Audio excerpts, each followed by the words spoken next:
They say I think I'm all ass, on my hustle all gas. Tryna catch up with me, you gon' have to really haul ass. Would've kept it proper, what you had, you kept it all back. Sun God checking in one time. So this video right here is a long story short, who am I? Who is Pyro the Sun God? Why is my name Pyro the Sun God? Well, my name is Pyro the Sun God because I have the intensity of the sun, man. When it comes to life, my approach is just like the sun. The next day, I'm always gonna rise, man. Even if there's clouds in front of me and you don't see me, I'm up there. You know what I mean? I'm up there. Somebody see me somewhere. One thing about me, man, I'm from Chicago. You know, I'm from Inglewood, born and raised. You know, spent all the way up until I was about 20. Yeah, all the way up until about 20 years old. You know, I come from a small family. You know what I mean? I got 4 siblings, 2 brothers, 2 sisters. I'm the baby boy, you know. When it comes to life and my approach to a lot of things, it's because I've been through a lot of shit. And no matter what, I'm gonna keep going after what I feel like my purpose and my vision is, you know. And you know, growing up, moms was on drugs, you know, a lot during my time growing up. She wasn't really around like that. We had like my stepdad, you know, my sister's dad, and he was around. He was around pretty much most of my life growing up, but he was not a teacher. He was not a like teach me how to be a man or anything like that. Like, I used to just get whoopings for shit that I was restricted to do. You know what I mean? Street shit. He never told me why, you know. Now I know why, but you know, really had no mentorship, really had no like guidance or nothing like that growing up. And pretty much had to wing most of my life, man. Wing it. You know, winging being a father, winging being, you know, married, a husband, winging trying to work and pay bills, you know what I mean? So when I was 17, we had like a house that belonged to my stepdad, would have belonged to my stepdad, but long story short, got the house taken away. And they moved my mom, my stepdad to a old folks home and told me basically I gotta find somewhere to go. And at that time I had my first daughter, and man, it was tough, you know, hustling, trying to come up with money for nursery water late at night, 2, 3 o'clock in the morning, cause shit's gone, you know, growing up, having my clothes, you know, disappearing, having, you know, no food in the refrigerator, having a habit to this day that I check the refrigerator, whatever house I'm at, I'm checking the refrigerator, you know what I mean, 4 or 5 times while I'm there. Don't even really want shit, just have that habit from those days, you know. But and that has also made me like forever like hungry when it comes to that. I translate that energy into me always being hungry for my vision and my purpose. But you know, coming from there, I done been in a 15-year relationship, man. Where it was like 11 years of it, we was just in a relationship off and on. It was real toxic. You know, it started off good. Everything good when it's fresh out the box.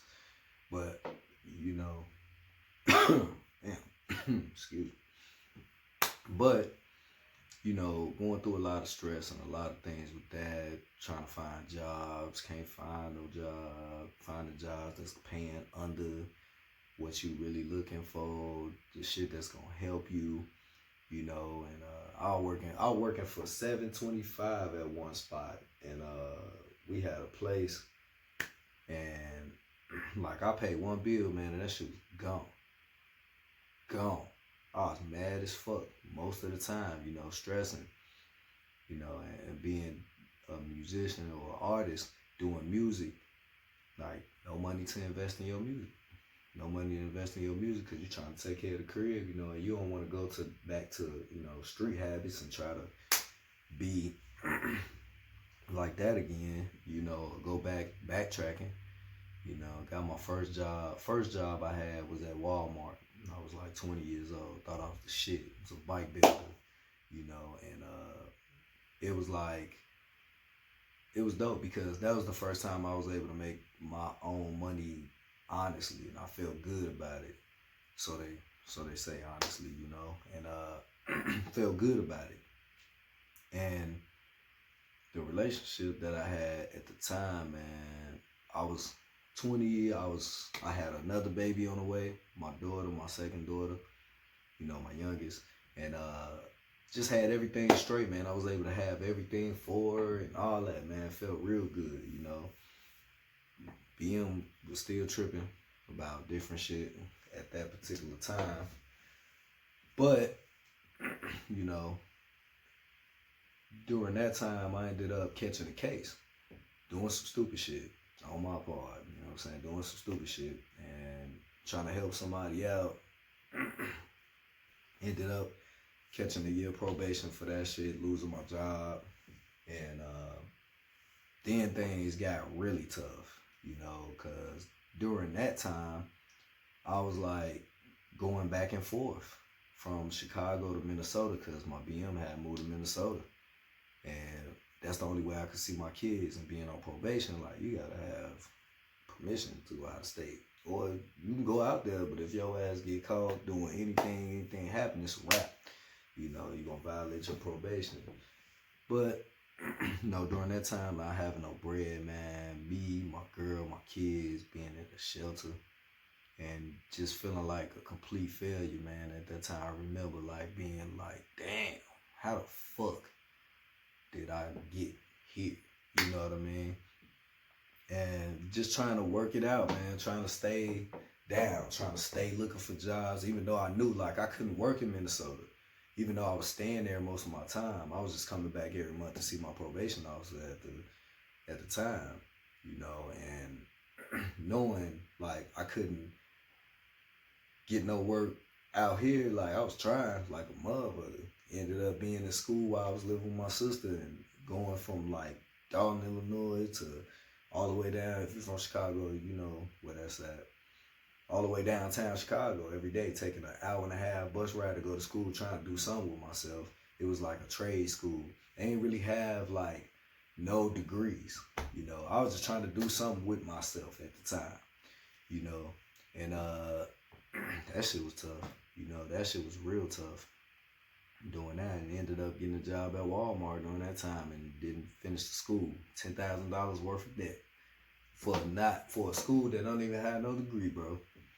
Mad, you know, but I just kept pushing, you know, And coming from then, you know, a 15-year relationship, end up getting married, which was probably the worst decision I made, you know, because it did not, I found out a lot of things. I learned a lot of things during that time, and it just didn't work. It was real toxic, you know, and no matter what bills I was paying, helping pay or gifting, you know, anything for her, motivating her to get better, like it wasn't enough, you know. So I would advise any young man before you want to get involved with a woman, you want to have a relationship or build something, man, look, build a life for yourself. Get your shit together first, man. Yeah, that shit ain't really what it's about. That's just my opinion. You know, others may feel a different way, but it is what it is.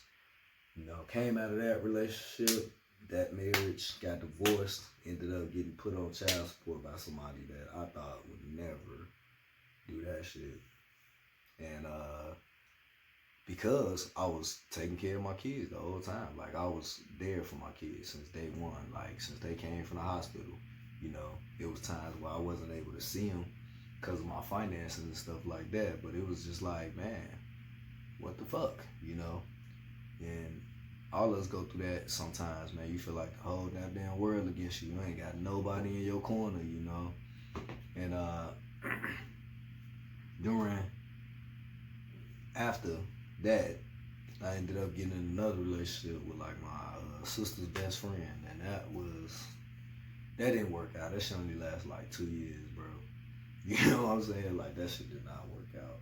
So eventually decided to focus on myself and like build a life for me and my kids. Just focus on me, you know, take care of number one. So everything been dope since then, you know.